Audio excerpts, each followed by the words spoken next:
Hola, muy buenos días. En 2 minutos vamos a dar inicio. Good morning, everyone. We will begin in 2 minutes. I will give the participants a couple of minutes for them to connect.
Muy buenos días para todos. Acá estamos viendo muchos mensajes. Tenemos de La Paz, Bolivia. Muy We're buenos getting plenty of messages. La Paz, Bolivia, Cali. Good morning, everyone. Welcome, everyone, to this second webinar, Hydrogen Hub, Technical Contributions and Advances for its Development. Again, this is the second webinar of this series of webinars called Tools for Analysis and Design of Green Hydrogen Projects.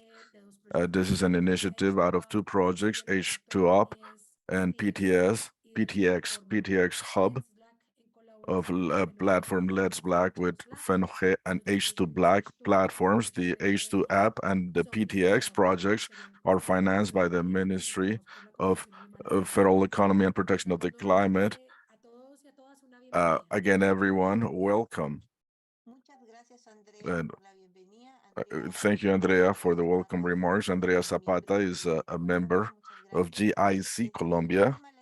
From the Let's Black Colombia platform, we thank GIC Colombia for allowing us to organize with them this series of webinars. This is an emergent topic that is very relevant, as it is a strategic and important solution for the energetic transition and the decarbonization of matrices in our countries. Next, I'm going to give you some instructions so we can conduct this webinar in an organized and productive way.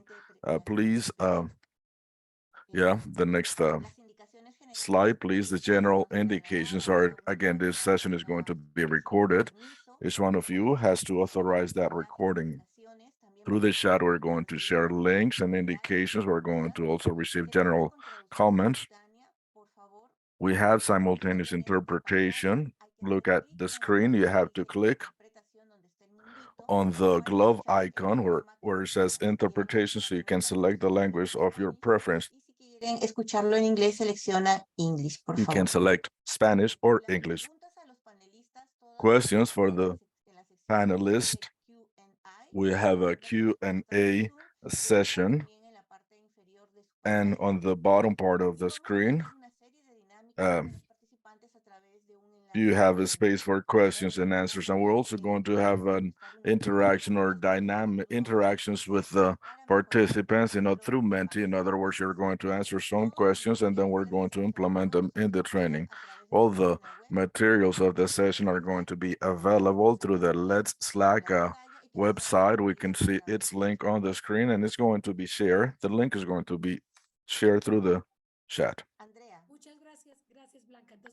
Andrea, yes, as you mentioned, Blanca and me are going to be here. Blanca is part of Let's Slack, and I'm a technical advisor for GIS. We're going to, again, guide the webinar. We're going to try to keep you on time, and we're going to try to achieve the objectives, of course, and follow the agenda. Well, so please continue with the next slide. I would like to first let you know that this space wants to provide participants a complete perspective with regards to the advantages and challenges of hydrogen hubs, also to provide sufficient knowledge to understand their potential and what's needed for the successful development. As objectives, we have proposed 3 objectives. The first one is to provide a clear understanding of the advantages and benefits related to hydrogen hubs developments, and also how using hydrogen can contribute to decarbonization, to diversifying energy and to sustainable development, and to also look over the technical and practical considerations needed for the successful development of a hydrogen hub.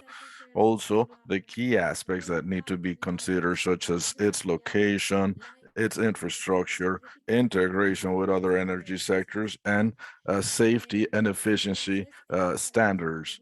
So here we have the agenda in front of us.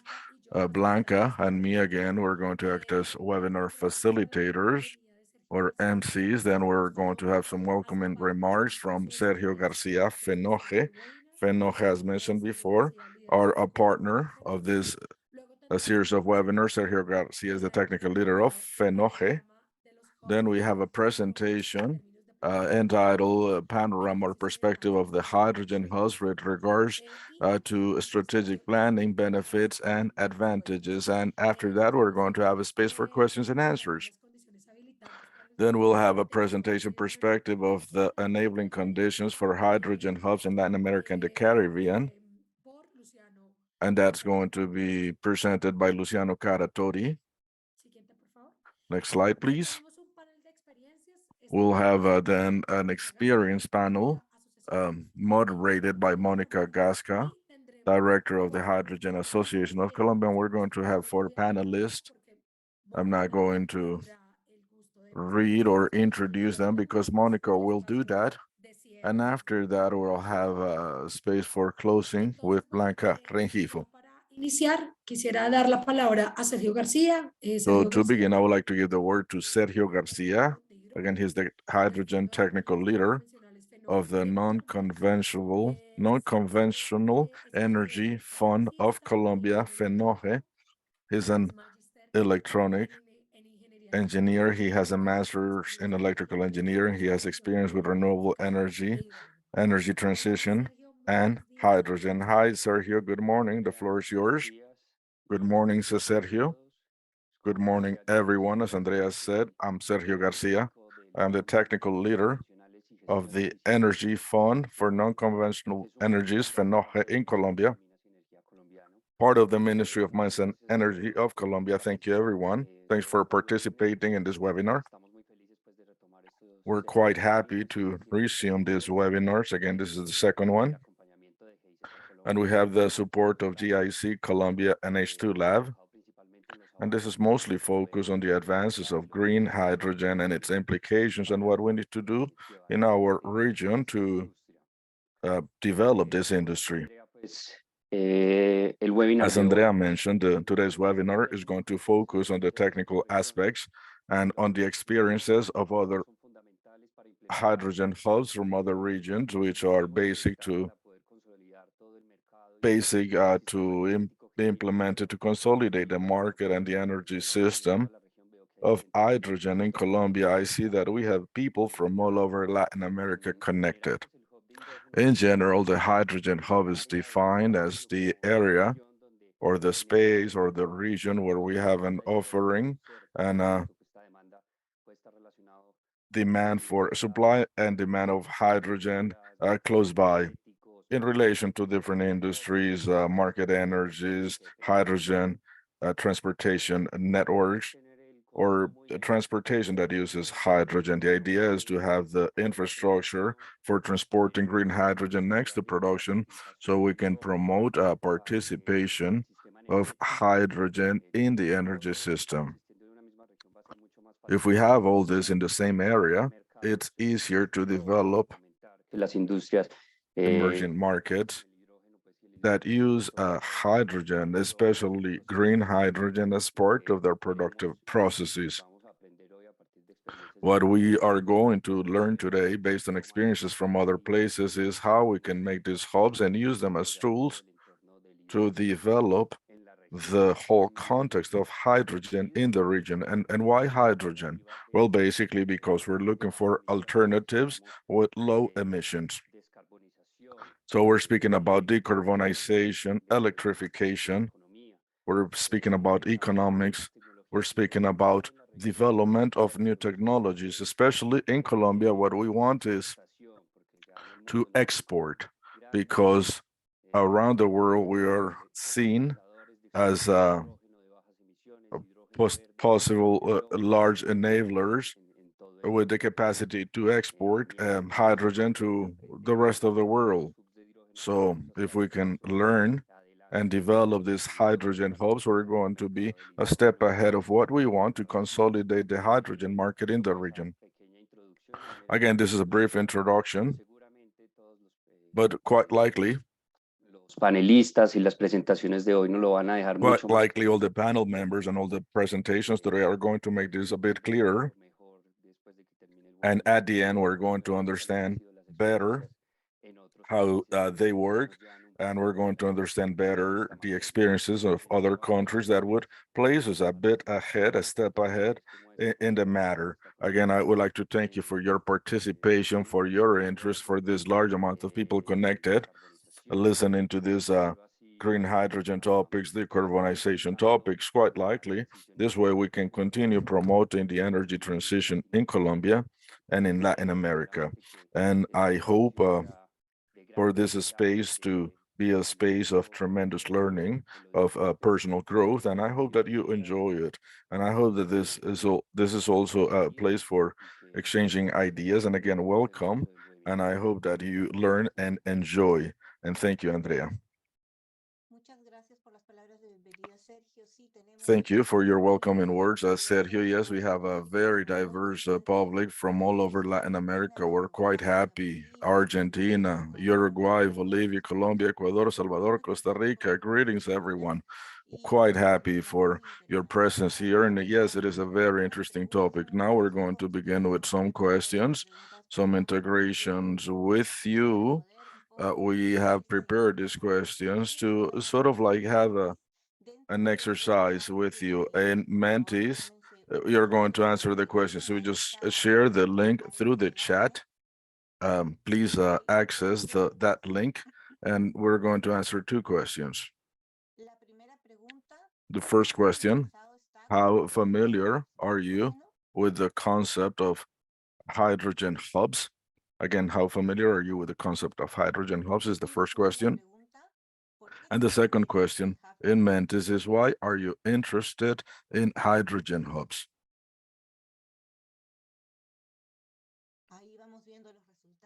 Here we can see the results on the screen. Many of you have heard of the concept.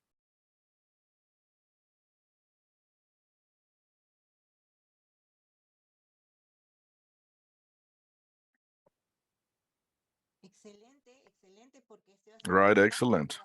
Excellent. I like the answer. This is a space in which we're going to go a little bit into the details as to what a hydrogen hub is. We have quite different results, says Andrea. We have a large group that is familiar, but the majority have simply heard of the concept. So that's basically how we're going to develop our agenda today. We're going to go into the concepts, speak as of the concepts of how these hydrogen hubs are developed, and eventually we're going to arrive to specific experiences in the region. So this is quite cool, quite interesting. The second question is, why are you interested in hydrogen hubs?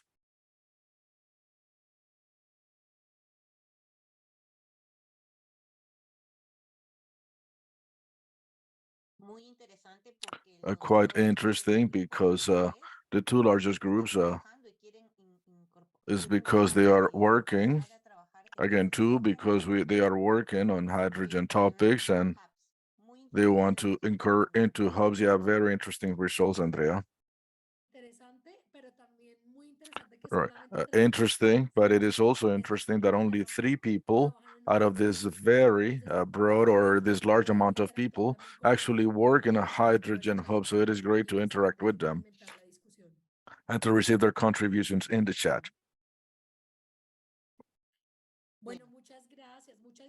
Well, thank you. Thank you, everyone, for participating through the Menti presentation. Now, I would like to give the word to Mark Xu. I would like to let you know that we are going to have a question and answer session.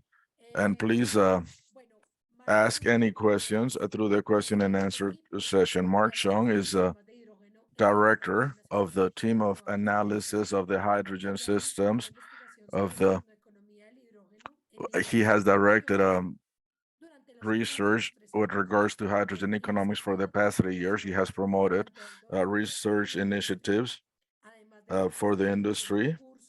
And he's all, in addition to ongoing research, Mark and his team have also developed functions providing support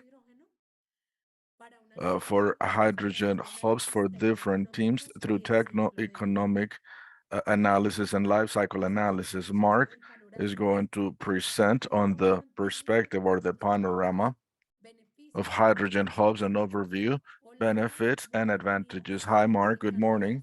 It's a great pleasure to have you here in this webinar today. The floor is yours, Mark. Great. Good morning, everyone. And thank you, Andrea, for that introduction. Really appreciate it. And to the conference sponsors, thank you for having us. We're excited to be here and present to you on hydrogen. So with that, next slide, please.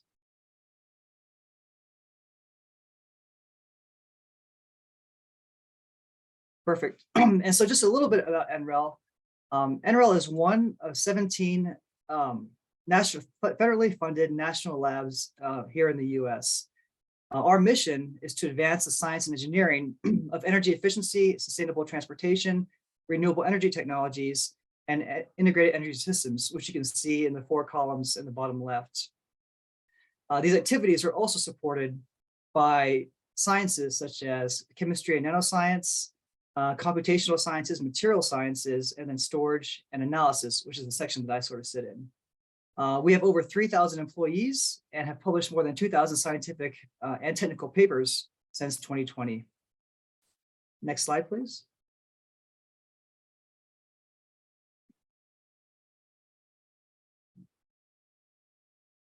Yeah, next slide, perfect. So today we're going to talk about 3 main topics. The first is an overview of hydrogen targets set by DOE, as well as federal support that's come out from DOE over the past couple of years. Second, we'll be looking at the national strategy for scaling hydrogen.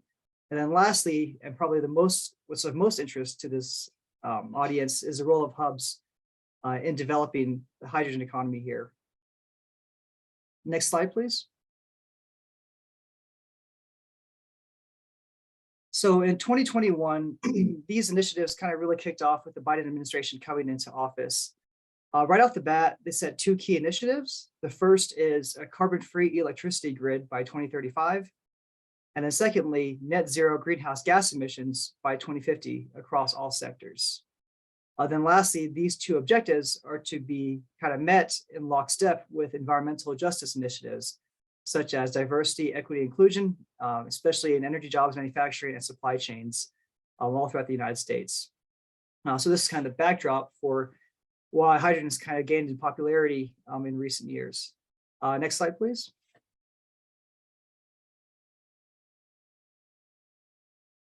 So in 2019, DOE launched what's known as the H2 at Scale initiative.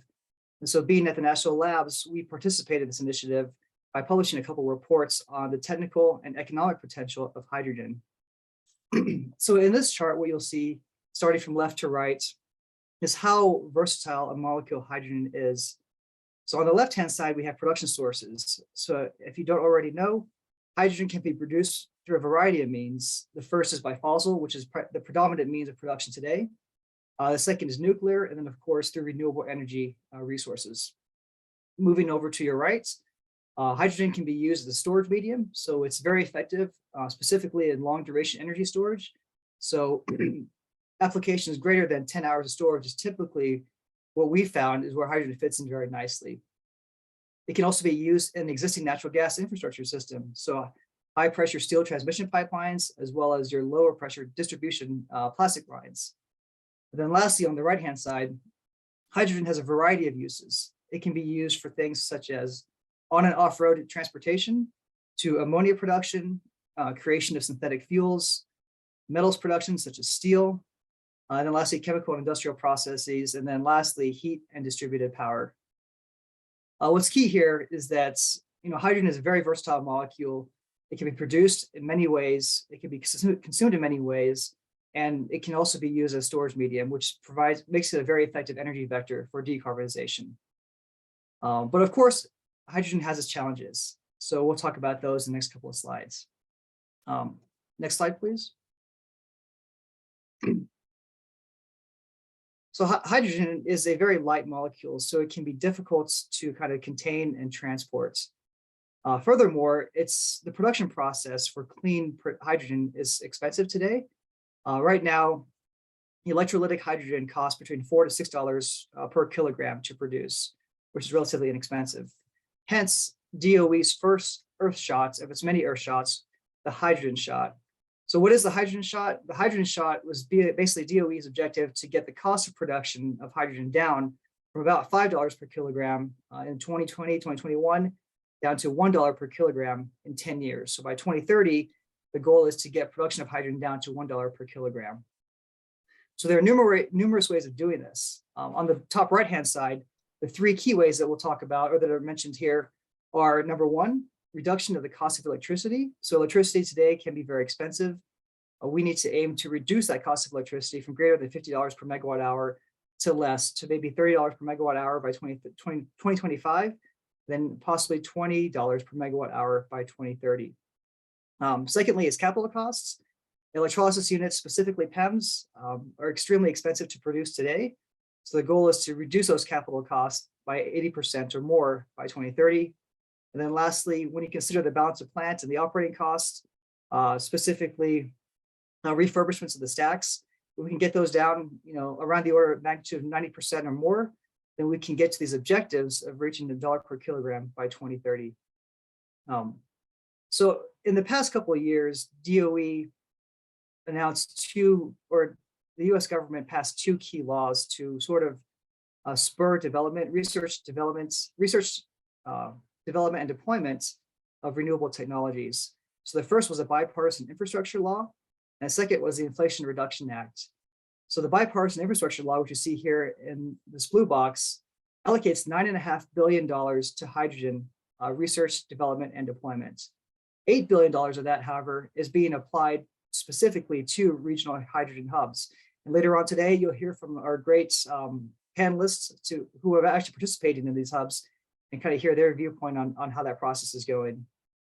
And then lastly, $1 billion for electrolysis. So to really reduce the capital cost, the operating cost of electrolysis, we need to spend a little bit more money to spur research and development activities to lower that cost of electrolysis in the future. Next slide, please.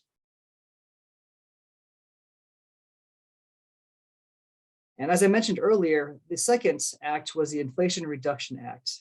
So in the Inflation Reduction Act, what was known as the Production Tax Credit, or PTC, was released. And so what the PTC does is specifically apply to producers. If you're a producer of hydrogen, depending on your greenhouse gas intensity as emission, you will receive a production tax credit ranging from as low as 60 cents per kilogram of hydrogen produced to as much as $3 per kilogram of hydrogen produced. So if you recall earlier, electrolytic production, range between $4 to $6 per kilogram. So assuming your costs today are $4 per kilogram and you apply this production tax credit, you can be producing this at $1 per kilogram, and which hopefully incentivizes also offtake agreements, which is another key aspect, of the national strategy going forward. Next slide, please. So now that the incentives and support are in place, how do we achieve these objectives?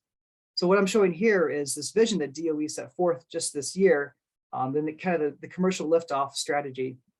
It's a three-pronged approach. So to achieve sustainable, affordable, clean hydrogen, what we need to do is first target high usage or high impact usage cases. In other words, early adopters of clean hydrogen. The second is to reduce the cost of hydrogen production, transportation, and delivery. And the last is to focus on regional network buildouts, such as the hubs that we mentioned earlier. These strategies, however, are not enough. In order to see wide-scale adoption of clean hydrogen, it will also require support from governments, coordination with agencies, such as those overseeing safety, codes and standards, regulation, agencies overseeing air quality and health, as well as engaging with local and regional communities and municipalities to get stakeholder buy-in, essentially, to make sure the benefits from these projects properly flow down to those communities. Next slide, please. So as mentioned earlier, the first approach is to look at the near-term impactful uses. What we're showing here is the different vectors for hydrogen demand, for hydrogen applications. So I want to draw your attention to the top left-hand corner. The dark green arrows represent the ones in wave one. So the immediate near-term uses that, number one, are commercially mature, and number two, have higher willingness to pay.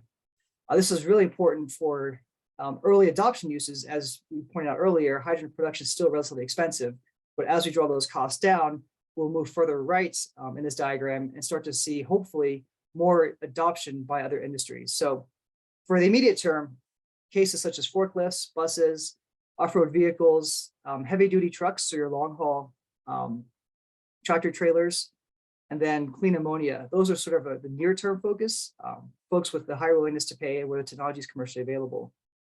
And then as we go further right and further down on this chart, we start to see other applications come into play, like steel production, medium-duty trucks, power generation, et cetera. Then as we get further out into wave three, industrial heating, marine shipping, power to liquid fuels, stationary fuel cells, et cetera.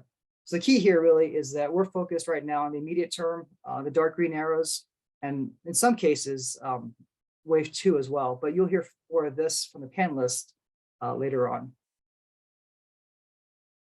So next slide, please. Keeping in mind these challenges, hydrogen is an inherently expensive molecule to produce, store, and transport, which is why a parallel effort should be placed on all aspects of the supply chain.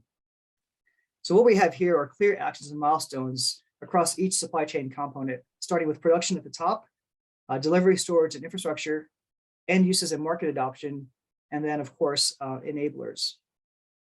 The key takeaway here is that in order to reach cost-effective delivery, production of hydrogen, one needs to understand the entire supply chain, to understand the bottlenecks, and to appropriately set milestones and relieve bottlenecks in each stage of the process. So you can see over here for the near to the medium term and the long term, there's different milestones set in so that people who are developing these hydrogen hubs have an idea of the plan that they should set forth to meet these objectives while making it commercially feasible in the longer term. Next slide, please. And lastly, hubs. So this is what we're all here to talk about today.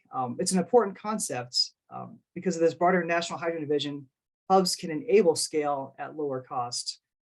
As pointed out earlier, not only is it expensive to produce hydrogen, it's costly to transport over longer distances. So the shorter the physical distances between supply and demand, the less costly and challenging it will be to deliver those molecules of hydrogen, which is really one of the key reasons why DOE wanted to focus on regional hydrogen hubs, is to be able to have hubs provide that connective tissue, if you will, to connect supply to demand. Secondly, the other key aspect of regional hubs is to kind of ensure a higher density of suppliers and consumers in a small physical area, relatively small physical area. What this does is this helps scale production, helps lower the cost also of storage. So the larger your demand, the larger your supply is going to be, then in effect, the more cost effective your storage is going to be. So if you have access to storage, it makes it that much easier and cost effective to be able to produce larger amounts of hydrogen, store it, and then be able to deliver to end users when they need it. So lastly, what I want to kind of point out is that the hubs are kind of a flywheel. They act as a flywheel concept, if you will. So the development of hubs will hopefully accelerate the adoption of hydrogen as all these other benefits of scale come into play, and ultimately results in a couple key things: reduction in emissions, creation of new sustainable jobs, and other benefits to communities, and lastly, sustained economic growth based on this clean hydrogen economy. Next slide, please. And lastly, so that concludes my prepared remarks. This last slide is just programmed by DOE. I want to get in front of everybody here. So the H2 Twin Cities applications is currently open.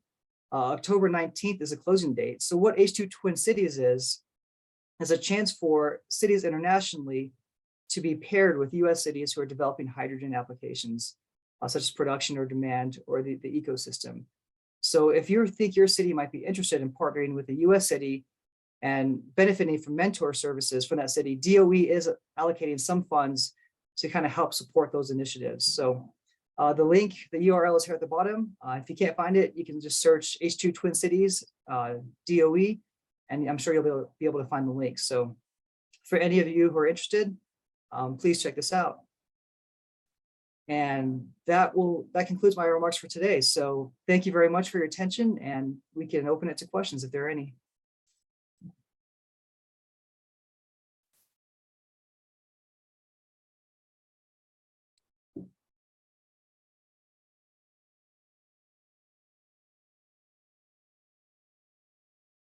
Muchas gracias, Mark. Well, thank you, Mark. And yes, we do have a space for questions. I would like to remind you that you can write your questions in the Q&A session. I'm going to ask you two questions that were written by the public. The first one is, how can we achieve reducing cost in areas that do not have a robust energy matrix, or that do not have a self-sufficient matrix, or perhaps an area that depends on hydroelectric power during this, say, El Nino phenomena? That's the first question. The second question, and again, railroad transportation is very important in the U.S.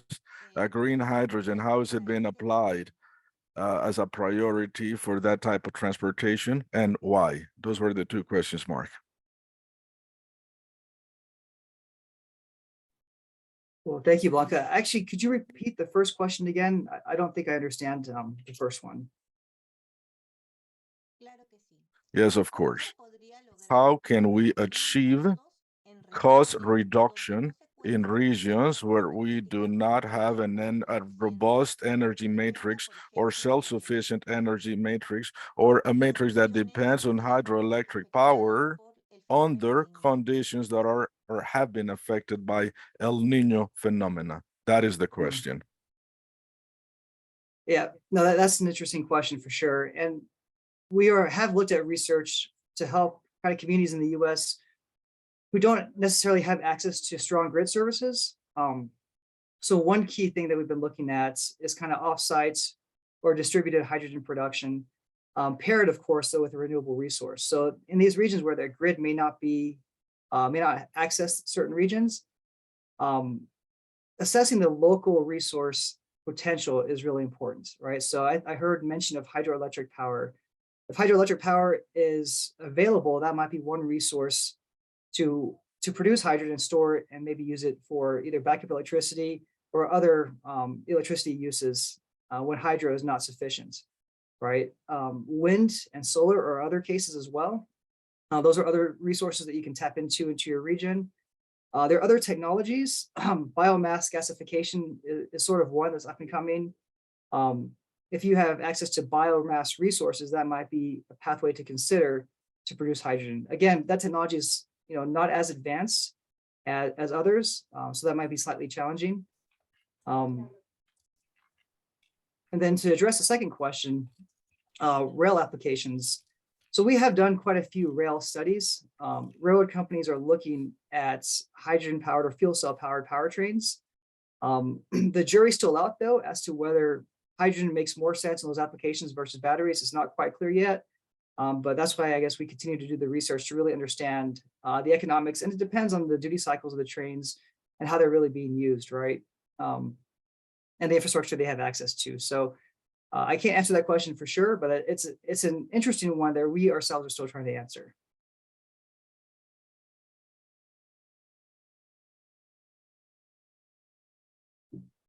Muchas gracias, Mark. Well, thank you, Mark. You're welcome. There's another question. David Parternina has a question.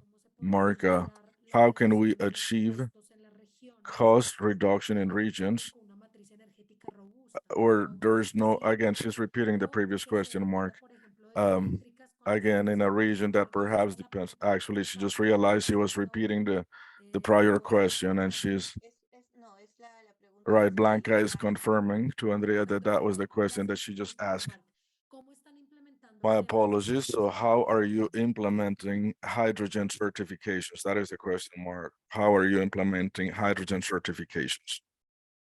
So I assume the certification is to certify that hydrogen is actually green, that is produced from a clean source. That's a work in progress right now as well. It's something that we're working with DOE on trying to figure out. There's not a clear answer at this point just yet, but a solution that we're currently developing. So yeah, I would say stay tuned for that. But according to what DOE is looking at, some key criteria that we're looking at to ensure that hydrogen is clean is the usage of RECs. But to use a REC, you have to meet certain criteria. So making sure that the hydrogen is produced in a similar time frame as clean electricity is being produced, to make sure that it's produced in the same region that this clean electricity is being produced. And lastly, I forget what the third one was. There are a couple of criteria to make sure that clean hydrogen is in fact coming from a clean source. Additionality, right? That molecule is in fact resulting in additional power production being that was recently constructed in the past couple of years. So these are kind of three broad criteria that are being considered right now by DOE and the IRS, so that you can qualify for the production tax credit. But it's not set in stone yet exactly how those certifications are going to be administered.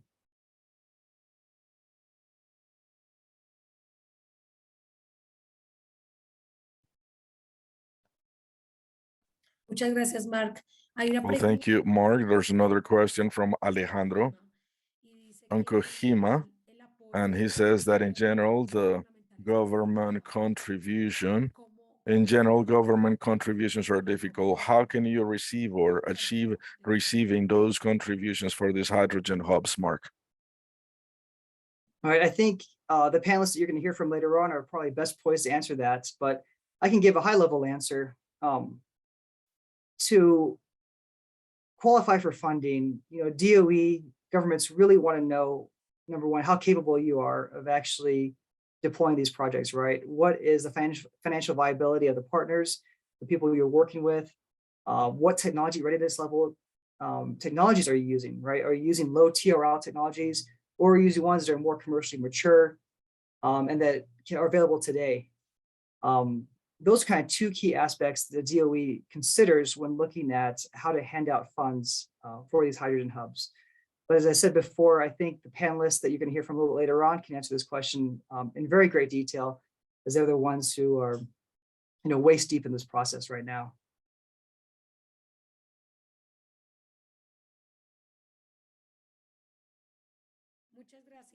Well, thank you, Mark. Blanca, do you have any questions? Or Blanca says we have a time for one final question for Mark, and thank you. Thank you, Mark, for your availability. Thanks, Mark, for answering all these questions from our members.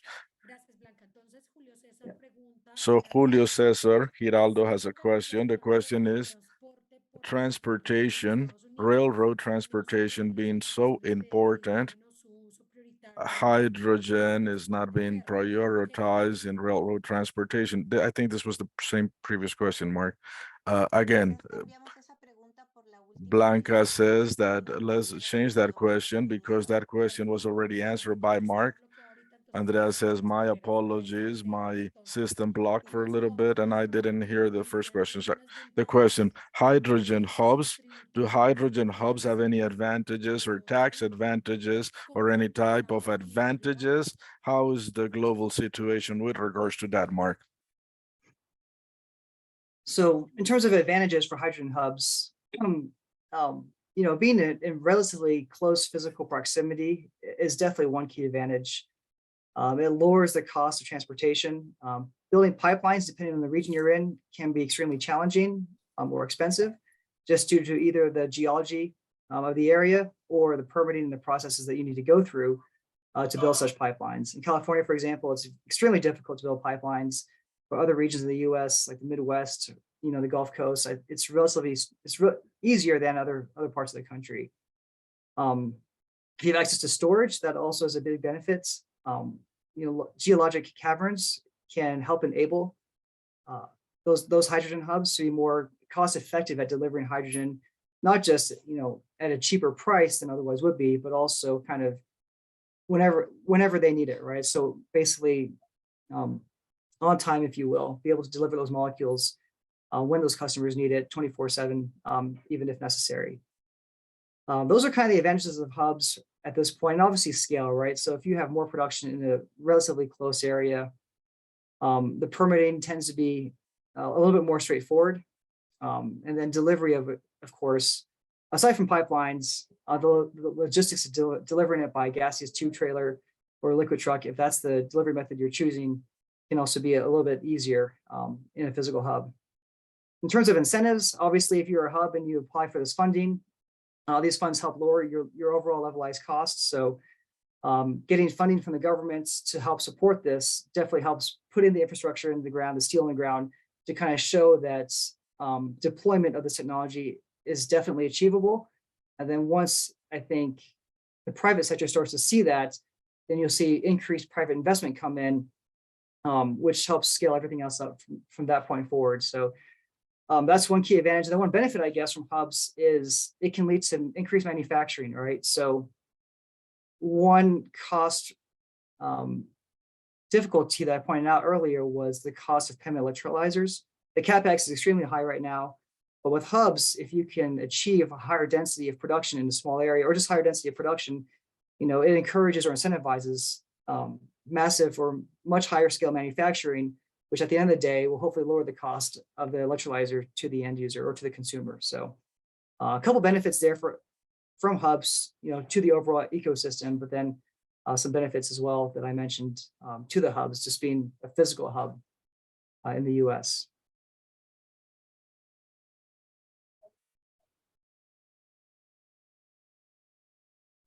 Muchas gracias, Mark, por tu respuesta. Well, thank you, Mark, for those answers. I would like to close your presentation in this space with a sentence that you mentioned before, is that hub. A hub you mentioned is a concept that is going to accelerate the development of hydrogen, and it is a concept that helps plan and reach common technical objectives. Again, thank you, Mark, for your presentation. Now we're going to ask a question through Menti.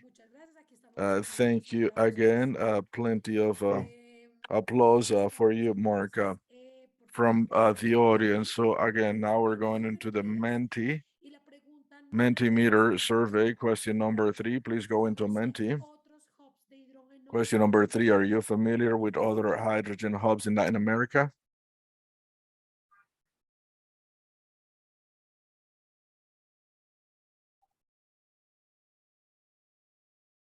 Conozco otros hubs, pero fuera de la región, ok. Una persona conoce un Well, hub. there's one person that knows a hydrogen hub outside the region.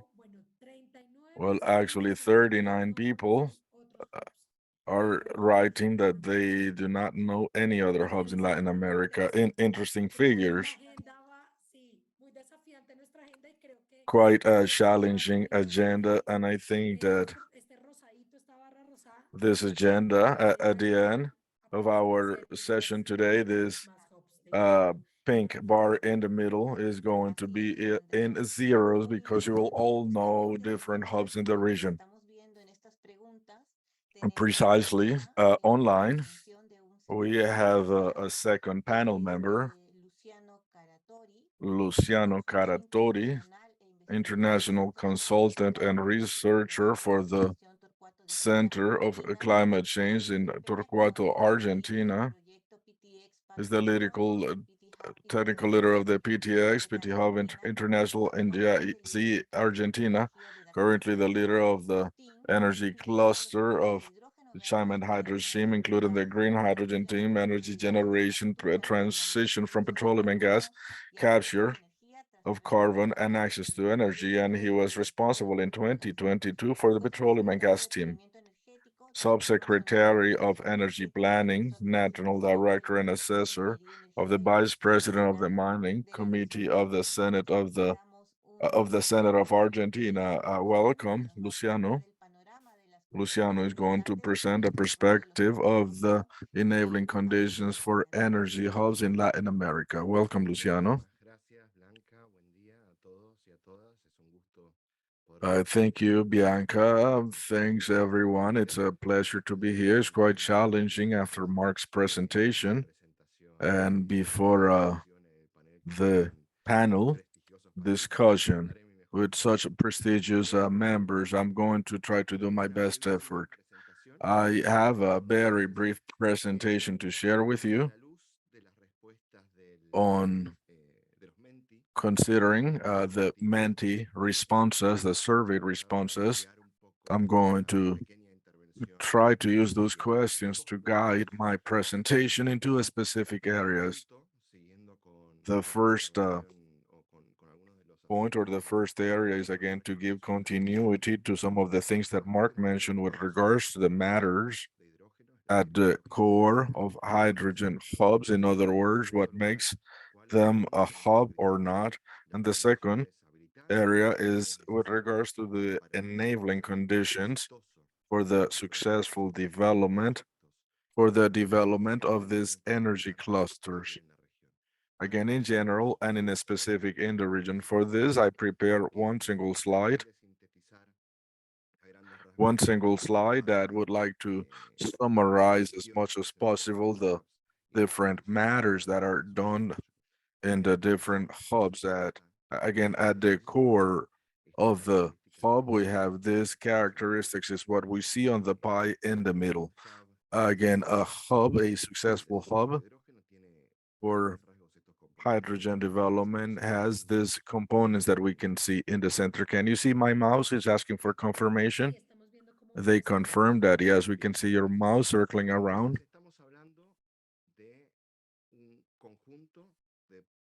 So again, we're speaking about a set of developments for hydrogen development located in a strategic location with access to other sustainable sources and access to infrastructure that is needed to develop hydrogen projects at scale and at a density that is sufficient to reduce or minimize the cost, production cost, logistics cost, upstream, midstream, and downstream, and also with standards, and I will give you details later on, with standards that enable competing in the current context in which when we sell hydrogen products, we're really not selling hydrogen products, we're selling the products and the mitigation linked to those products. Again, the rationale of hydrogen products is not simply energy. The rationale for the development of these products is very much related to climate change. Second, we have synergies that need to be that need to exist between supply and demand, and we also need a governance system for the interaction between the different sectors that are part of this hub. What are some of the enabling conditions that we can mention? Well, we can begin with any of these sets that we have around the pie. Let's begin with the first one, regulatory and policy framework. Yes, the hub sometimes is going to focus on domestic consumption, sometimes is going to focus on bunkering, for instance, for sustainable fuels, and in some other cases to export, but in any case, it requires clarity with regards to the country's vision, with regards to hydrogen development, and this vision has to be clear and communicated and consistent. And of course, in the development of the vision has to be aligned with the with the development of sustainable development, with sustainable development. Next, in addition to the vision, to the policy, and to the synergy and priorities for sustainable development, we need regulatory stability. This regulatory stability can allow the different actors some type of or some possibility to predict, and also we need a simple, clear, and agile processes to obtain the different permits to develop the activity.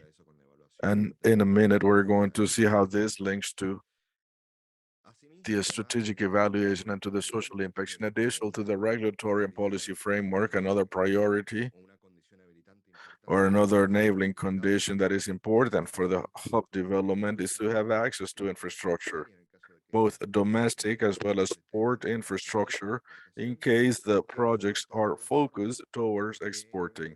And this infrastructure is infrastructure for energy transmission, infrastructure for transporting hydrogen short or long distances, and also carbon dioxide to use it in the PTX projects. I also need to highlight that this has a double role. Access to infrastructure, it's an important condition for the development of the hub, but at the same time, the hub development is also has a synergy with the development of the infrastructure. So again, the question is what comes first, the egg or the chicken? Do we need infrastructure to develop the hub?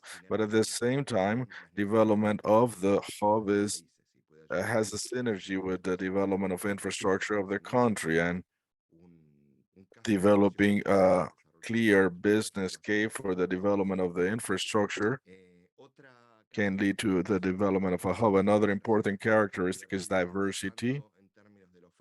Diversity with regards to the offer of products and energy sources and carbon sources, as well as diversity with regards to the demand. Why is important to have diversity? Well, because diversity helps cover different markets on one side, and on the other side, because it relates to what we're going to speak next, which is risk mitigation. Again, the idea is not to place all the eggs in the same basket or to place all the feedstock in one basket. Again, having this diversity helps mitigate the risk link to this type of developments. Again, financing and risk mitigation. This is clear not only for hub development, but this is clear for the development of any infrastructure project, and more particularly with hydrogen, which is currently at a point in the curve that still requires a specific instruments. Here, again, what we include in terms of financing and mitigation, we're including options and flexibility. Option means a temporary as well as scale terms, and flexibility mostly relates to the products that can come out the development of the hub. Also, blended finances, here we can perhaps speak about the role of the multilateral banking, of role of the different countries' development banks. Mark also mentioned another important agreement, which is offtake agreements, basically finding buyers, long-term buyers that can reduce the uncertainty linked to volumes. And finally, other instruments, such as the ones that European Union, Germany, and others are using as CDF et al. Agreements. These contracts can somehow guarantee a price for the product, either carbon or a product for mitigation. Again, the idea of this is to reduce the uncertainty with regards to prices. There's something very important as well. When we're speaking about hubs, we're speaking at about a very relevant scale. As we mentioned before, this is a much larger scale compared to individual projects, which might have been discussed in recent years, but this of course has an advantage, as Mark mentioned, in addition to the synergies. And the advantage is generating the scale to reduce cost for the use of hydrogen. But on the other side, this also includes a very important challenge, and that is with regards to obtaining sufficient technical capacities to be able to operate in this context. We're speaking about converting available technologies and about improving the existing capacities, again, working in agreement with universities and research centers at the domestic and regional level. Another important topic here, relevant concept, is adaptation. Adaptation to the existing capacities in the developing countries. In other words, there are many industries, for instance, other instruments can be threatened due to the new competition. We consider that those existing industries in our countries, mature industries in our countries that are exposed to those different mechanisms are the best candidates to be able to benefit from participating in the hubs. Again, they already have the knowledge in the country or in the region. In large terms, they have a capacity to be able to develop those industries. The only thing that is missing is its alignment with the hub development. And here we also have options with low regret. What I try to say with this adaptation is that we should not try to use hydrogen for everything. Some hydrogen applications are going to be applications that do not have any better option. For instance, decarbonization cannot be obtained through biofuels and so on. So those would be the candidate or the preferred industries for the development of those of these type of hubs. Another topic that is quite relevant to the PTX is access to sustainable sources. But sustainable according to who? Well, sustainable according, let's say, to the buyer. In other words, that they comply with the requirements that might be established by the potential buyer, the buyer with whom we signed the offtake agreement, and to adapt to the local and regional needs. Again, we're speaking about renewable energy sources, access to water that does not compete with other uses. For instance, human consumption, and also, for instance, not to generate any problems on coastal areas, say if you're working with desalination of water. Also, sustainable carbon sources that, in other words, are not linked to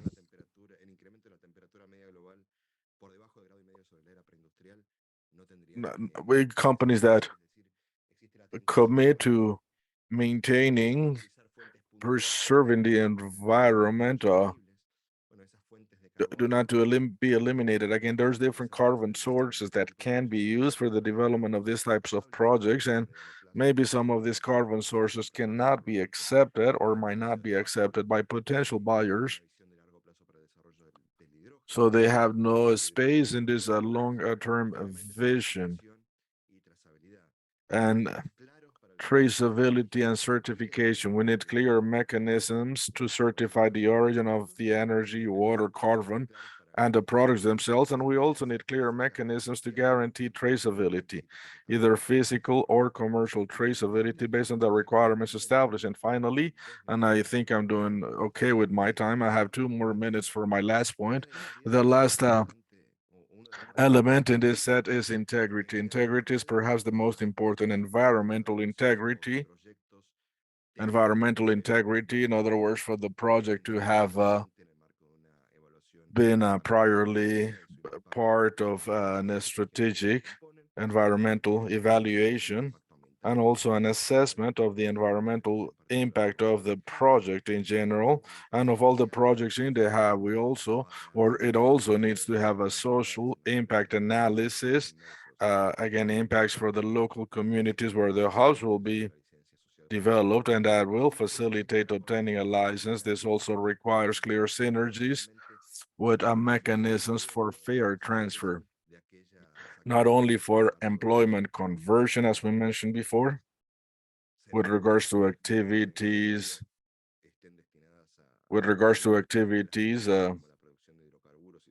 that will no longer be compatible, also guarantees our environmental integrity. This is needed for 2 reasons. First one is because it needs to be there, and the second thing is because if we guarantee the environmental integrity of hydrogen and other related processes, that reduces the risk of any disruptions of the to the hubs themselves. And finally, they need to have buffers, geographical buffers, to guarantee that this activity is not going to affect other development activities or is not going to affect other matters, including biodiversity, or have other impacts on nature. With regards to environmental integrity, the most important take for carbon sources, energy sources, water sources, the safest one is the one that is most obtainable, the one that has the least chances of finding any type of problems. Again, the one that has, so again, we suggest going for renewable energy sources and also for sustainable carbon sources that are not produced by companies in the global framework. Well, thank you, Luciano, for your presentation. I think you have presented a clear perspective of these enabling conditions. Now we're going to ask you a question. Actually, we have plenty of questions in the chat, but we do not have a lot of time, so we're going to try to create a system for the questions. We would also like to invite the panel members to answer any of these questions during the Q&A.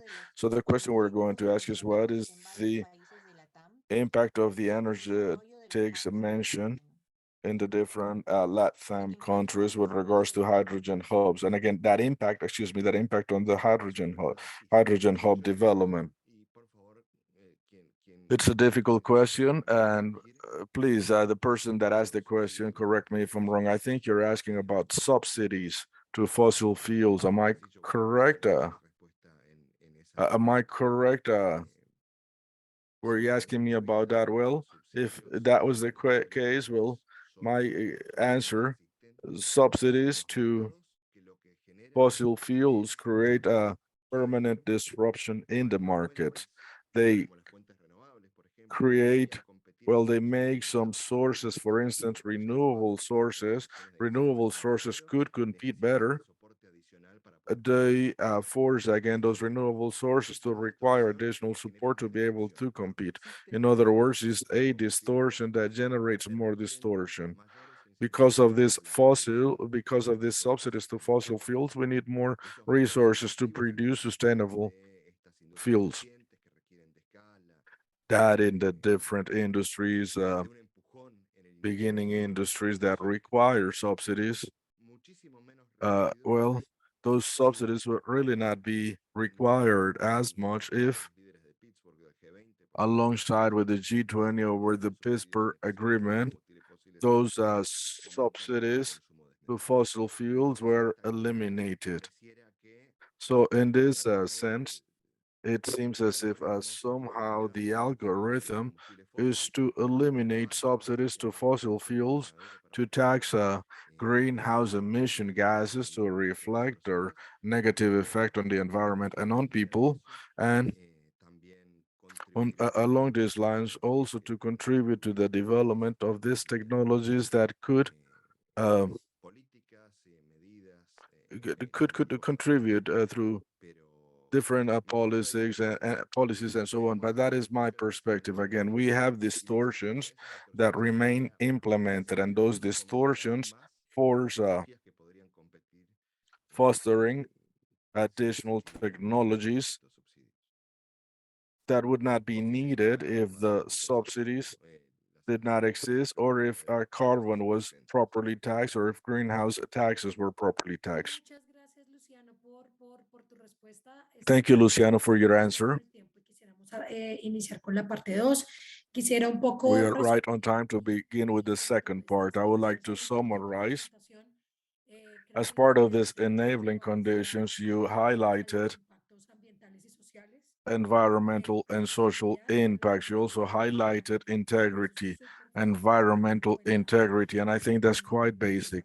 It's basic to consider that with regards to the development of hydrogen hubs. So again, thank you, Luciano, for your time.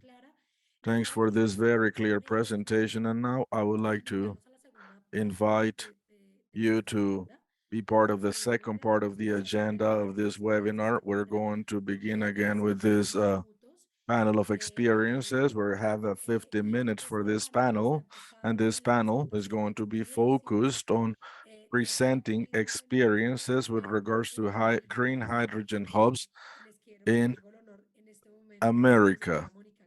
I have the pleasure of introducing Monica Gasco, Executive Director of Colombia's Hydrogen Association. She is an economist. She has a master's degree in public policies and more than 8 years of experience analyzing and developing regulations and public norms related to renewable energy and energy transition.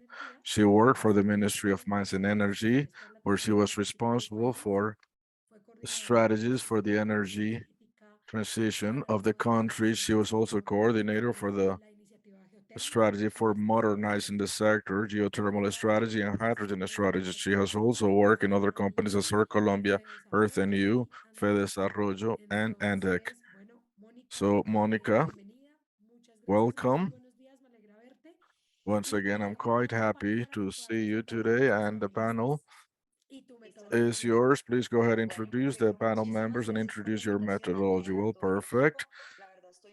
Thanks for the invitation. I'm quite happy to be part of the panel. We at the Colombian Association of Hydrogen are doing a lot of work to materialize this ecosystem of hydrogen. And one of the key points when we speak about working between the government sector, private sector, and multilateral sector and international governments, again, what we consider is what we need to do to develop these hydrogen hubs in our country. So as we saw in Mark's presentation, Luciano's presentation, well, hydrogen hubs, to leverage hydrogen development, they are going to help us create that network, to create the alliances between producers and consumers. Alliances to develop the infrastructure that is also going to allow us to reduce hydrogen cost and materialize the potential for production that we have in Colombia. So in the panel, we have some great panel members. I'm going to begin introducing. I'm going to begin introducing Jeff. Okay, great, Jeff. Jeff, Director of Strategy for the Port Authority of Corpus Christi. Jeff is going to speak to us about his experience. We also have Ted Varnes, a Senior Director of Hydrogen for GTI Energy Technology Center. We have Richard Moore. Richard Moore is Vice President of Climate and Energy with Connected DMV for Mid-Atlantic Hydrogen Hub. And we have Catherine Valdez, Director of Policies for free carbon technologies in Excel Energy. So I would like to give the word first to our panel members. First, I'm going to ask an introductory question. The introductory question is, what is your role what is your hub, and can you tell us about your experience when you began to develop the hub? Jeff, the floor is yours. Jeff? Jeff, if you can unmute your microphone, we cannot hear you.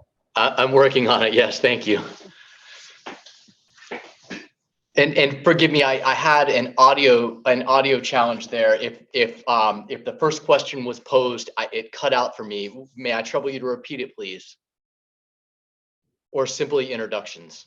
Perfecto. Es una pregunta muy The first question is a very general question. If you can tell us a little bit about your role, about your hub, and about the experience of the development of the hub. Thank you so much. Well, again, thank you so much for the opportunity to participate. I am the Chief Strategy and Sustainability Officer at the Port of Corpus Christi Authority, which is a public port authority in the state of Texas. We are the prime applicant in the Horizons Clean Hydrogen Hub. We, as a public port authority, are the largest energy export gateway in the United States by revenue tonnage and by cargo movements. And many of the infrastructure and many of the physical attributes that have been the key to our position of prominence moving fossil energies are also very relevant to our potential as a prime gateway for movement of decarbonized molecules. We have the deepest and most improved ship channel on the Gulf Coast, and numerous berths for moving liquid energy. And so our potential to repurpose much of that infrastructure to move liquid hydrogen derivatives is really profound. Likewise, as a landlord port authority, we have very large contiguous tracts of industrial property. And many of the projects, the emerging hydrogen projects within our hub, will actually be located on port property. Perhaps the most significant consideration here is that because we are commercially connected to each of the projects within our hub, we have the opportunity to facilitate synergies and economies of scale by co-locating complementary projects, in some cases creating pairings that will bring new efficiencies to all parties involved through shared infrastructure. In some cases, we will have a hydrogen producer who passes their molecules across a fence line to a hydrogen end user. So we are able to crash the economics, so to speak, of a fully integrated hub by fostering very efficient land use and a very concentrated density of both production and utilization of hydrogen in a single geography. So I'll stop there, but very much look forward to an engaging discussion. Thank you so much.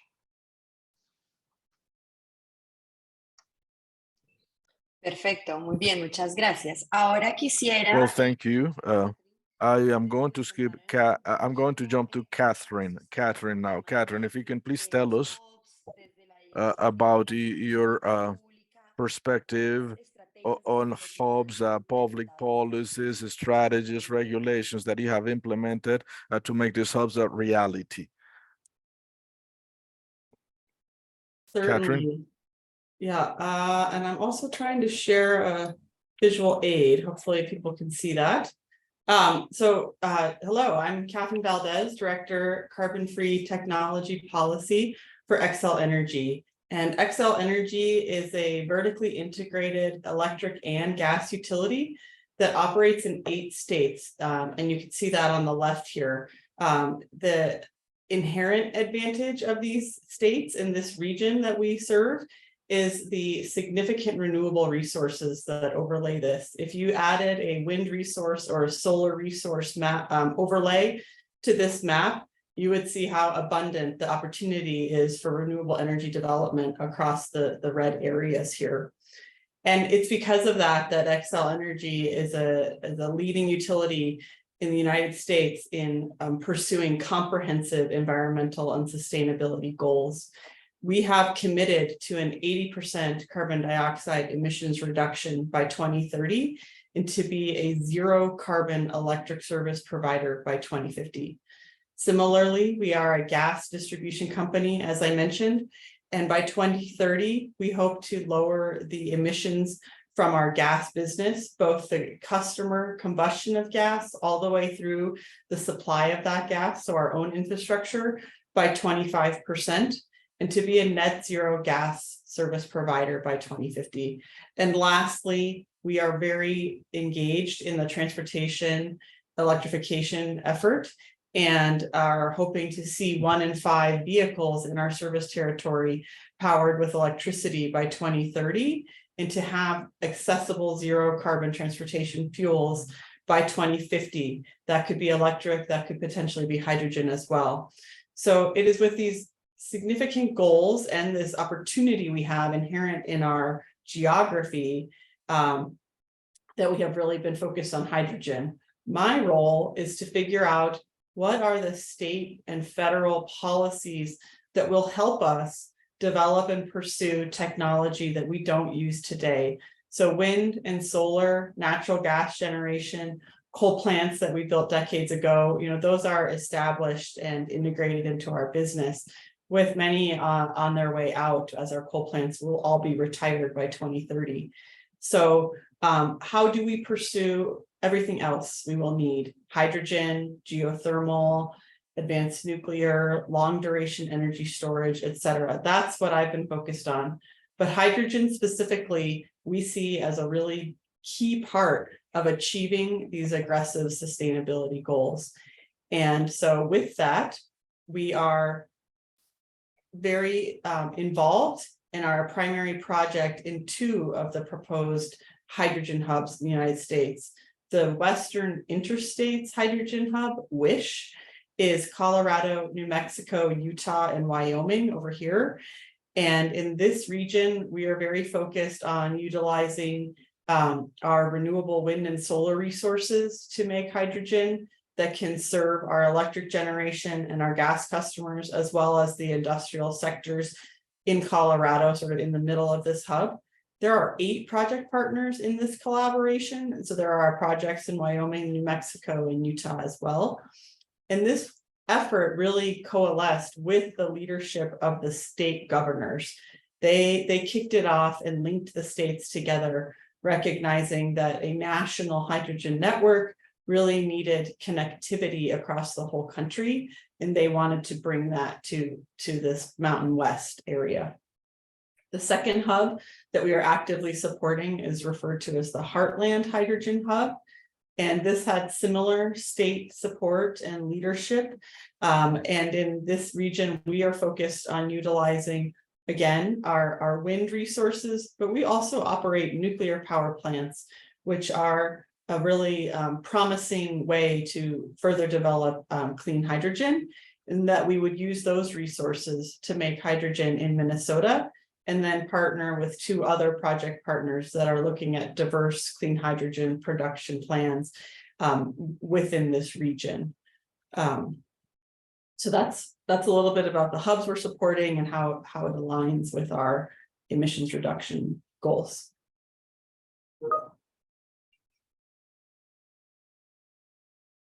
Perfecto, aquí vamos viendo cómo Perfect. So we are seeing how the Port Authority and how demand and the different sectors connect to turn these hydrogen hubs into a reality. I would like to ask Rick Moore to tell us about who you are, who you represent, and about your experience. Rick, please go ahead.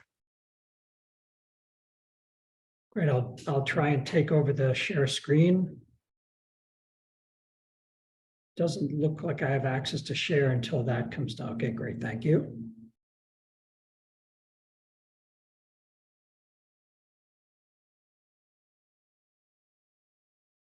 All right.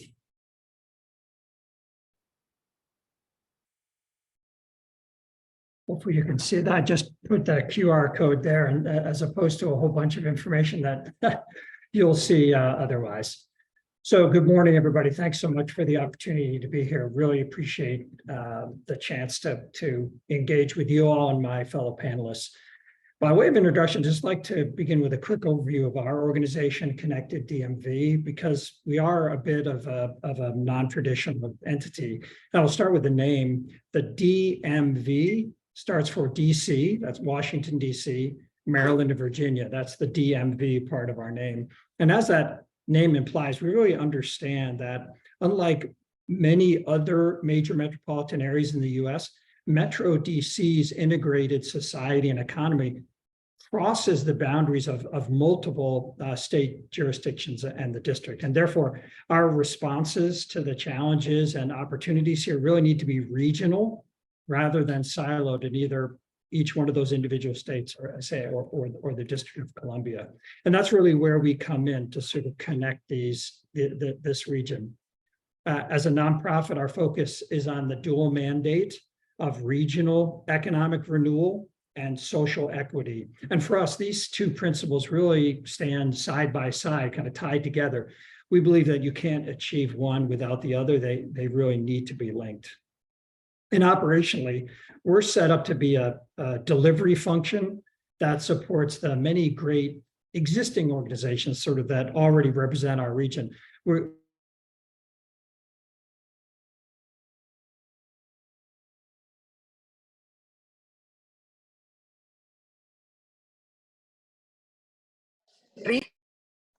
Rick, can you hear us?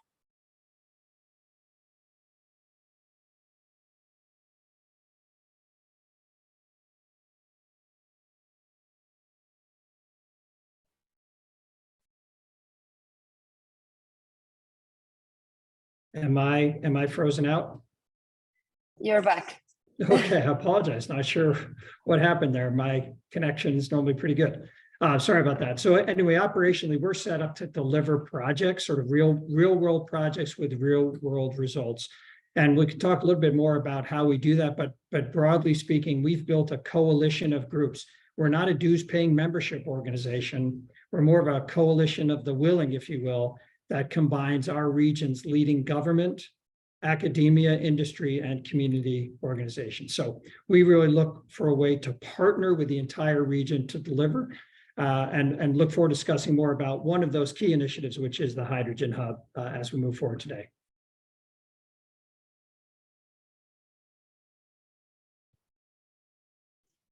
Perfecto. Muchísimas gracias. Y para Well, cerrar, thank you.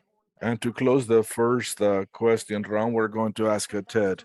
Ted, tell us about your role, please, and tell us how from the Hydrogen Technology Center, tell us about your perspective about hub development, and again, what are you working on? Yes, thank you very much. Good morning, everyone. I'm so excited to be here and share this information with you all and hear your questions. So let me begin, just as Rick did, to give you a perspective on myself and GTI Energy and how we view this field and how we get involved with hydrogen and hydrogen hubs. So GTI Energy is a nonprofit research lab that has been in existence since 1941. So we've been doing research on the energy value chain for over 80 years. And we look, as we always have with research and energy, we look all across the value chain. So looking at the sourcing of energy, the making of energy, moving, storing, and end uses of energy. And that research history that we've had there is exactly aligned with the concept of a hub being able to go from source to connective infrastructure to end uses. And so as some of these images can show here in the lower left, at GTI Energy, we do a wide range of research. We do component research, small scale testing, but we also do large scale demonstrations of advanced technologies and then advanced full systems, full power plants and integrated systems. We have offices across the United States focusing on many different things in this energy value chain. And so this history and this research of doing wide-ranging type of programs has led us to supporting the Hydrogen Hub initiative. We are very closely aligned with a number of the hydrogen hubs. We're working to administer hydrogen hub in the Texas region, all along the Gulf Coast, including Southwest Louisiana. And we're using our history of working collaboratively across the energy value chain to support that. If you can see my second slide, I think we'll talk more about the specifics of the hubs, but there's so much that goes into the hubs, but we really kind of look at the overall, having a clear vision, having an important region that is very supportive of the kind of work that you need to do, focusing on cutting carbon, lowering costs. And then, of course, with anything like this, the real key is your partners and being able to work with very strong partners that can bring something of this scale together. So I think I will leave it at that for now, and then happy to get more into the details of the hub and our experience later as we move through the discussion. Perfecto, muchísimas gracias. Y yo creo que con esta primera ronda de preguntas. Well, thank you. After closing this first round of questions, we can summarize a main message, and that is that this strategies, this hub, these hydrogen hubs are developed by coordinating different agents, not only the private or public sector. No, I am quite glad to see some of our associates in the last slide as shown by Ted. With regards to the second question, I would like to begin with Rick. The first question for Rick is again, coordination of agents, articulation, what you are trying to do at DMV. Can you talk about that? Can you speak about challenges? Can you tell us about the best way to begin these conversations with them? Great, thanks for the question. As thinking about how to describe how we sort of built our coalition, I think it's important for us is we started this activity prior to this sort of big funding opportunity that exists from the U.S. Federal Department of Energy. And we did that by really undertaking an opportunity or undertaking a study that would demonstrate the value proposition for hydrogen in our region. So our first activity to achieve buy-in for the many stakeholders and participants in the region was to undertake what we called the DMV Hydrogen Greenprint study. The Greenprint is our twist on a blueprint, but really a data-driven analysis of the opportunity for hydrogen in our area. We wanted to make sure there was, as I said, a genuine value proposition for hydrogen, and then we're not pursuing it only because it was sort of a new shiny object that was really in the decarbonization space getting a lot of press and interest. We wanted to do the hard work to demonstrate that there is a real business case for investing in hydrogen here, and that really forms the basis for a lot of our engagement in the region. So that Greenprint, I'll just spend 30 more seconds on that. That's available on our website. I'm guessing me bringing up my slide is what hurt so I won't bring up a slide, but it's easy to find DMV Hydrogen Greenprint. It really consists of two main pieces, an assessment and a plan. And I describe the assessment piece as putting numbers to the opportunity. How much clean hydrogen could we produce in the region? How much could we consume? How much investment would be required? And importantly, what kinds of returns could we see? Not only financially, but in terms of benefits to the environment, to economic and workforce development, and other societal outcomes. And then the plan portion of the Greenprint really articulates a proposal for the optimal siting of the infrastructure and the activities within the hydrogen ecosystem, really making the best use of assets and locations to benefit the entirety of the region. We really feel that we had the unusual opportunity to step back and think proactively about developing and deploying a new energy infrastructure. And with foresight, we can really take into account the needs and contributions of disadvantaged communities, as an example, and make deployment decisions that optimize not only the investment in operations, but also, as mentioned, benefits to all stakeholders and communities. So that Greenprint, as I say, really is the foundation and answer to the first part of the question is sort of how did we start to get the coalition together? It was being able to articulate the benefits and the opportunity for hydrogen in the region. And that led us to the initiatives that we're really all talking about here today, which is this hydrogen hub funding. So we have a hydrogen ecosystem in the region, but the hydrogen hub is a slightly more dense collection of initiatives that we've put together for the purposes of pursuing this designation. And that includes a balance of hydrogen producers, hydrogen consumers, and the connecting infrastructure that pulls it together. And for us, we really have a diverse portfolio of production. So electrolysis from renewables, production from renewable natural gas, and these are cited across our region. We also have a diverse portfolio of end users. And there's a lot of discussion about demand really driving hydrogen ecosystems. And for us, we have a sort of a demonstration of the many end uses. We have maritime ports, we have aviation and airports, many types of ground transportations, including utility fleets, delivery fleets, long-haul trucking, public transportation. We also have building heat, grid electricity decarbonization, and stationary power applications. So what we think about when we think about this ecosystem is this really dynamic, diverse portfolio of activities that can create a sustainable hub.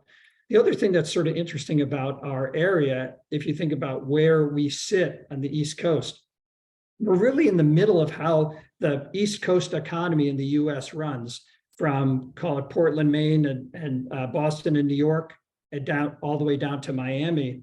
That activity really flows through our region and is also sort of a gateway to the Midwest in the United States. So we are thinking about investing in infrastructure in our region as not only supporting our region, but we need to think about sizing it and siting it in such a way that it can support the activities of our fellow hubs sort of up and down the East Coast and to our west. So I think this, as we think about how we developed our coalition, I think, again, a tangible and articulated business case, and then a sort of dynamic and sustainable portfolio of activities. Rick, y no es por quedarme preguntando. Rick, and it's not that I want to ask only you questions, but I have another question for you, Rick. How long did it take you to produce this green print? How long did it take you? Yeah, I would say between sort of 6 and 9 months, but that would include both the organization, developing the thought and plan for it, bringing in the participants, actually conducting the study, and then developing the deliverable and the website and that sort of thing. So I would say it could be done between, call it, 4 to 8 months or so, but all in from start to finish.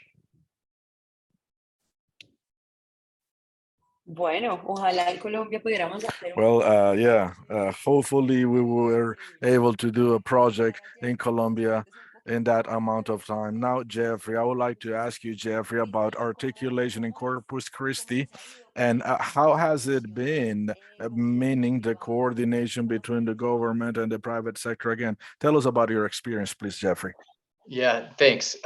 So in our case, we are truly a government entity. We are a political subdivision of the state of Texas, but our construct is somewhat unique.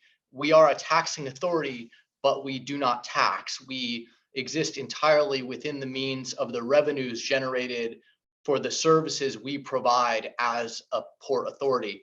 And in that sense, we operate very much like a private entity and are able to relate to our private sector customers on those terms, but we have the benefit of our commitment to the public trust and transparency and governance that comes with being a public entity. In our case, for context, our hub application includes 9 hydrogen production projects that are proposed subrecipients, in addition to 2 or 3 times that in affiliated projects and activities. And in our case, because we have so many attributes that lend themselves to production and movement of hydrogen and hydrogen derivatives, many of our project interests were we're here in a commercial context before the opportunity to compete for a hub designation occurred. So in our case, cultivating partnerships among the private sector project owners was very natural.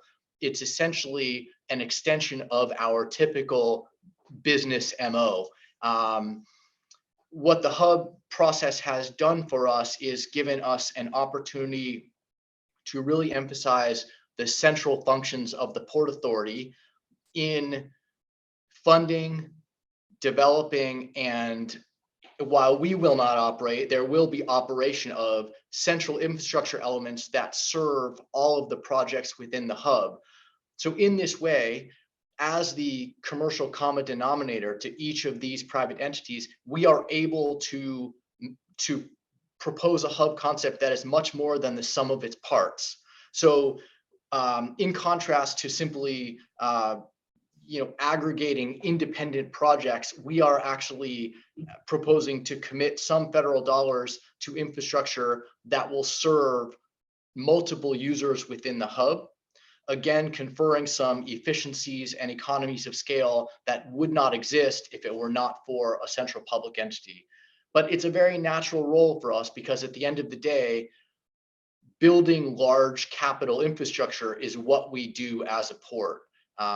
So our opportunity to leverage existing infrastructure, a couple 100 miles of hydrogen pipeline, docks, ship channel, and our opportunity to be very strategic about how, when, and where new infrastructure should be put into the ground allows us to offer the federal government a high degree of efficiency and return on investment for federal dollars. I think I'll pause there in case there are any follow-up questions.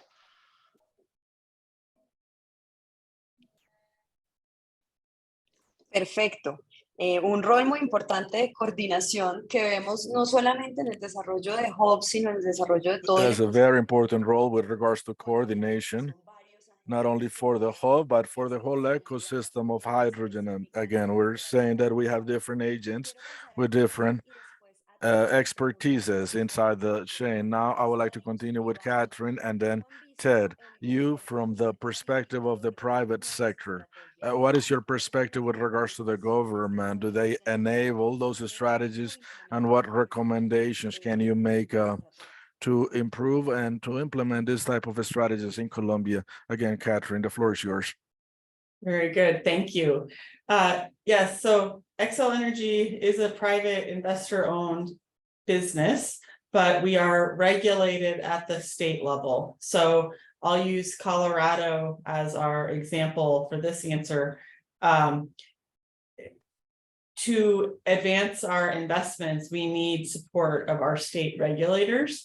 So we have been, while we have been developing the concept and details of the hub, we have been educating our policymakers and our regulators about how we see hydrogen being the next piece in our clean energy transition.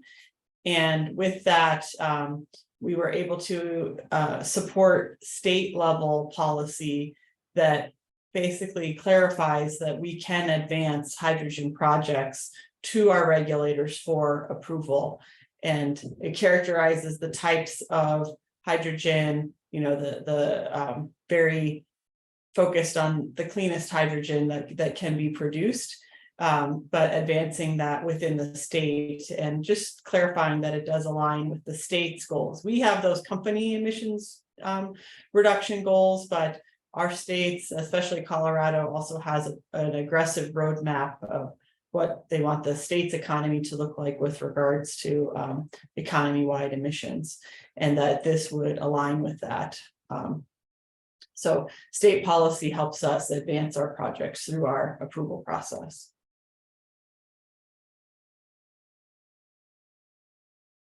Perfecto, un poco lo que intentamos hacer en Colombia, que fue tener un mapa de ruta y Perfect. ahora That's basically what we tried to do in Colombia. We tried to create a roadmap, and now we're looking at implementing regulations and public policies to provide incentives to the private sector to indeed make the needed investments. Now we'll continue with Ted.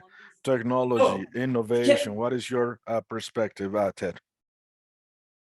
Thank you. Yes. So with our hub and with our initiative, just like many of the others here, the planning for something like this takes a great amount of time and getting the partnerships together. We started very early, as early as 2019, starting to talk with some of these partners and figure out how to grow into a hydrogen hub like this. And particularly to technology, what we've found while working with a diverse set of partners is having a diverse set of technologies from beginning to end of this hydrogen ecosystem. So as Mark mentioned earlier in his presentation about the federal policy, the US federal policy, we follow that very closely with our initiative, looking, when you look at the full ecosystem from production, the connective infrastructure, meaning pipelines or storage downstream of production, and then end uses, and then also the community, involving the community along with that. And community, not just making sure that the community near some of these facilities are engaged, but also workforce development, safety, regulations, the training that goes along with that. So when you look at the technology through that whole value chain, to us, having a diverse technology base so that you can have multiple production types, multiple storage, interconnective infrastructure, and then multiple end uses is what, to us, creates a very robust, strong network. And then to speak a little bit to how even the government sector influences.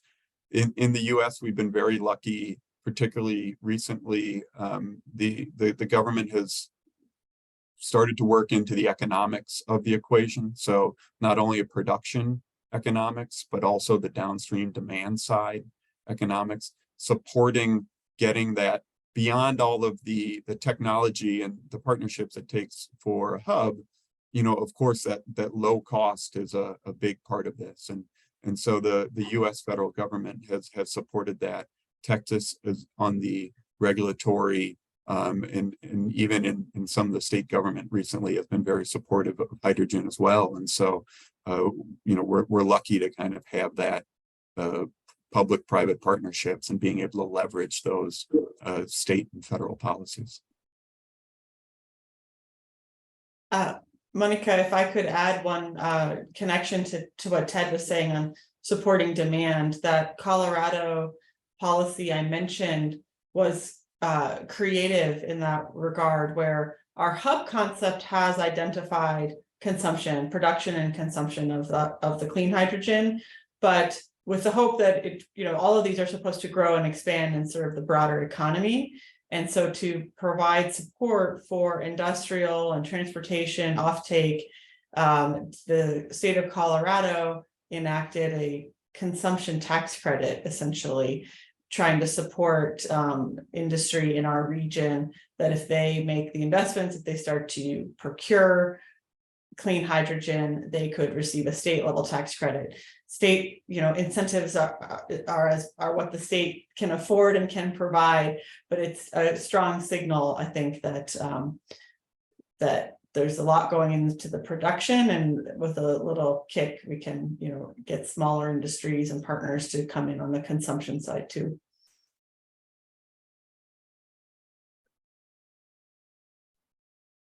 Claro que sí. Y es que Yes, indeed.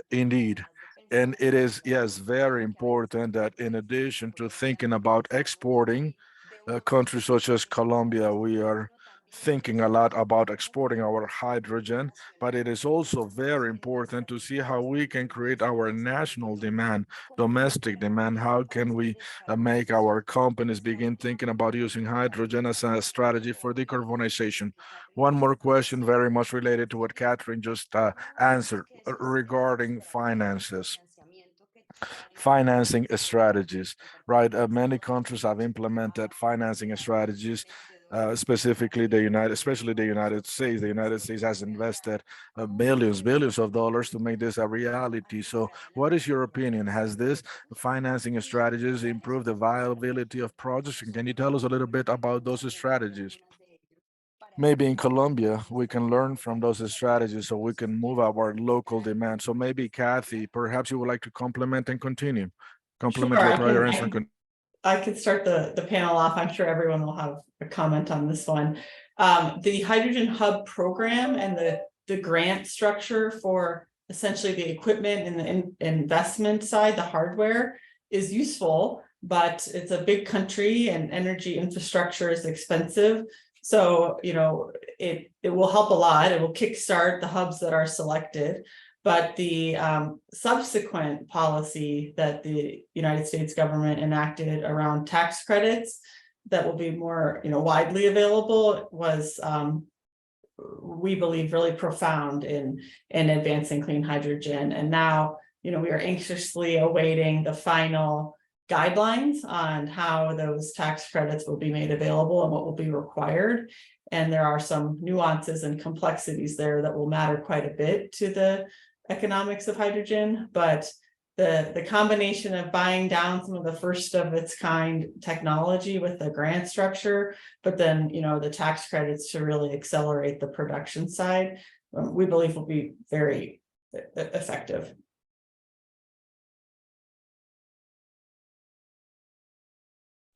Perfecto. Y estos créditos. Okay, perfect, Catherine. And yes, these tax credits are making the ecosystem migrate from Europe to the US as countries to produce hydrogen in larger quantities. Rick, your experience from your hub, what financing strategies have you implemented? Has this made your projects more viable? Yeah, I think the way we're looking at financing is we're going to need, just as we sort of have a diverse portfolio of production and supply, you're going to need a diverse portfolio of financing strategies. And I think, at least for us, we know in the US, hubs are led differently. In some cases, they're sort of government or state government led. For us in our area, we're really commercially led. So meaning while we have the support of our state and county local governments, we're really made up of components that are grounded in commercial business plans. And as a result, the financing for the hub really will have a combination of direct investment from entities involved in the hub, but also other private sector investors. We talked about the public investment, but that's not only the federal hub funding, that's also federal loans program, the tax incentives that are recently engaged for us. At the state level, we have energy offices and economic development entities. So you've got private, you've got public, and then you have other sort of support items like other non-government organizations like workforce development entities, philanthropic groups that have a focus on the clean energy transition, even participations from universities and colleges. So the way we think about this, it's really a combination of using the right financing in the right way to really stack that kind of capital to help deliver on the projects. Perfecto. Y aquí en Colombia también estamos viendo. And in Colombia, we are also looking at universities and seeing how universities and their research groups have advanced a lot with regards to hydrogen. University of the Savannah here has advanced a lot in that topic, and they're helping us a lot make hydrogen a reality. Jeffrey, I would like to ask you, as the Port Authority, what are those financing strategies that Corpus Christi has implemented? Thanks. Well, you know, just with respect to the Hubs program in general, I'm of the opinion that this is actually the right mechanism and the right level of investment at the right time, not something we always have the pleasure of saying about federal programs. But in this case, it really does feel like the right pressure point at the right moment. Definitely want to echo Kathy's sentiments that the follow-on legislation in the form of the Inflation Reduction Act and the elegant simplicity of the production tax credit, I think, was and is an essential part of the success of the Hubs program. We seen, we saw almost immediate implications from the IRA. Specifically, we watched most of the projects in our portfolio, many of which were, and we still have mixed feedstocks. We had some projects that were proposing within a single project to use mixed feedstocks, and we watched many of those projects after the IRA focus on electrolytic pathways of production, because the economics really did create parity between the feedstocks in certain geographies. And that's even in a geography like ours, where we actually have a scalable carbon management solution for geologic storage of carbon. And we still saw the economics turn in favor of electrolytic production for many projects. So just one point.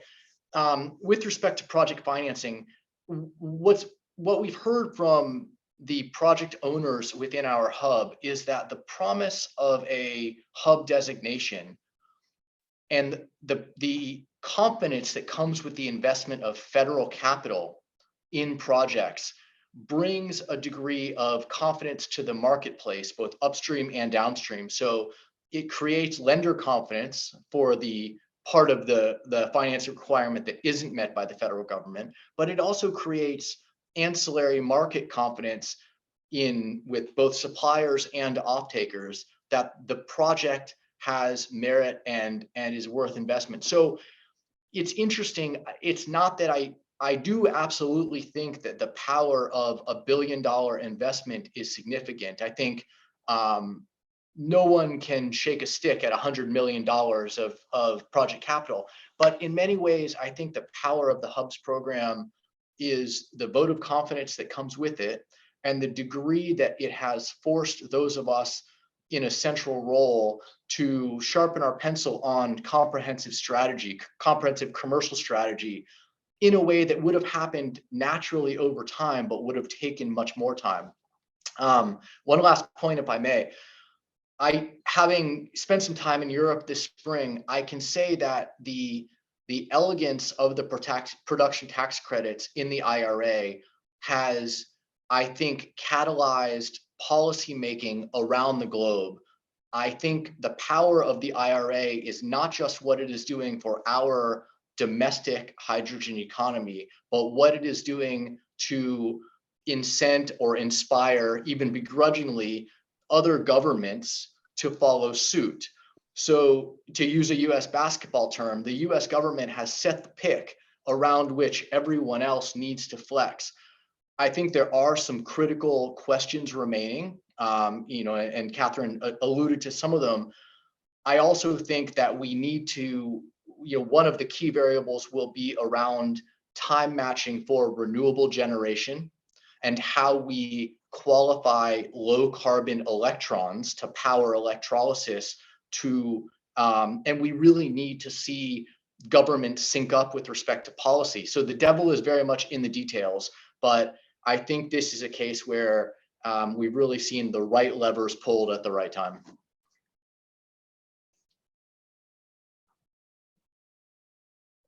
Perfecto, muchas gracias. Y sí, como diríamos en Well, Colombia, thank you. And as we would say in Colombia, IRA forced us and forced Europe to sort of like get ready and realize this is a market that we have to develop fast and that we have to leverage with different strategies. I would like to close with Ted. Ted, question for you. Strategies, financing strategies. What is your opinion? And again, what recommendation would you make, Ted, to Colombia? Again, Colombia is a country full of possibilities. We have ports in the Caribbean, ports in the Pacific. We have industries in different places of the country. So again, recommendation from you, Ted, so Colombia begins developing these hubs as well. Go ahead, Ted.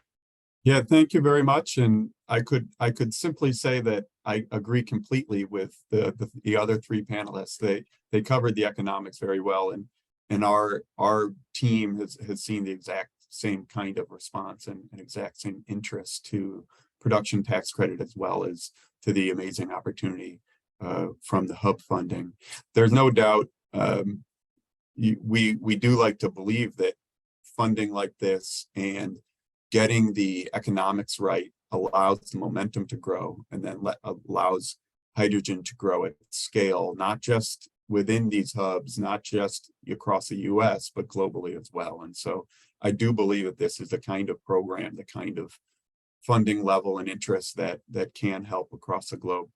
Just to touch on maybe a small different unique part of the financing is getting to the correct markets. So getting to high value end markets.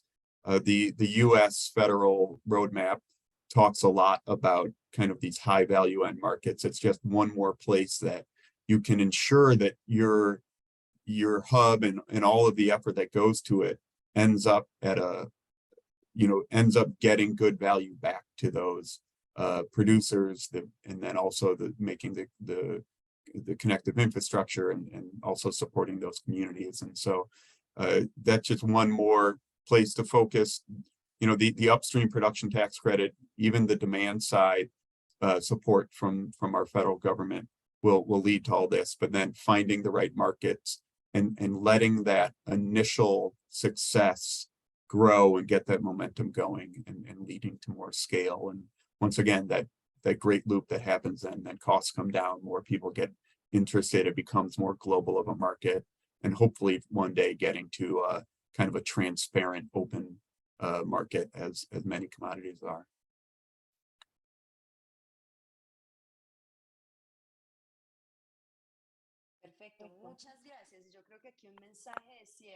Well, perfect. Thank you. I think a closing message can be that there are pillars for building these hubs, for building these strategies. We have to make this more dynamic.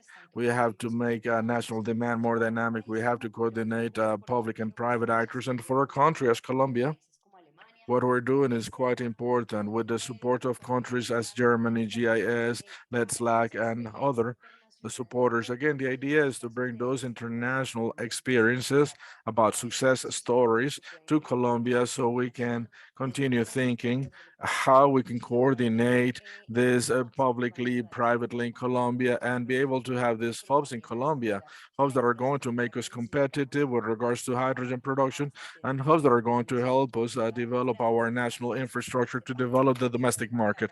I would like to thank the panel members, and I would like to give the word to Blanca because I know we're running a little bit late. Blanca says, thank you, Monica. Thanks to all the panel members.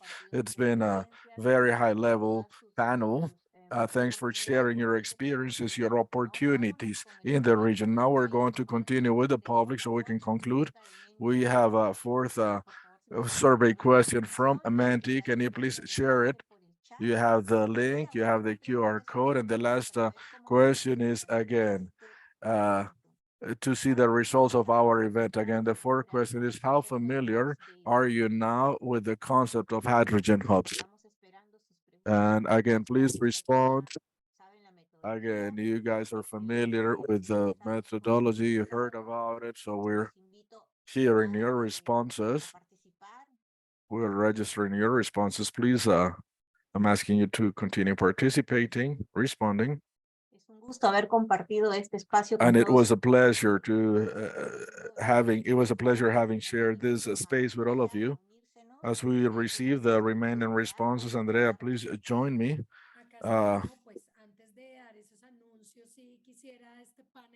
So before we make the final announcements, I would like to thank the excellent participants in the panel. I would like to thank Monica. It's been one of the best panels we have had. But there's still lots of us left for us to do before we develop hydrogen hubs. But again, there's tremendous interest. I would also like to highlight that there's a very high participation from the private sector in this webinar, and that was the idea. The idea is actually to provide technical tools to the private sector to be able to incentivize and help this hydrogen ecosystems grow in our countries in Latin America. So again, thanks to all the panel members for this wonderful panel. Thanks to the previous presenters, we're quite happy And with these results, again, we're very happy with the results. Again, there are some of them that still answer that this is an unknown and unknown concept, but hopefully after today's webinar, these concepts are a little bit clearer. Well, this pink box also grew a lot. Many of you had originally answered that you were not familiar with the concept, but now you're more familiar with the concept. Thanks to all the participants. If you can continue with the next slide, please. Well, I have to give you additional information before we conclude the next webinar. It's going to be in approximately a month. And that's the final webinar on the series of technical hydrogen webinars. This is about international markets for products and for PTX products and derivatives.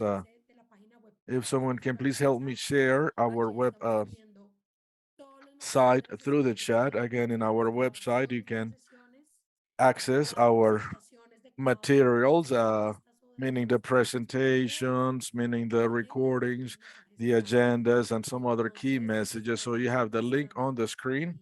So we will be making announcements using different networks. And again, we will be announcing the next webinar using different media.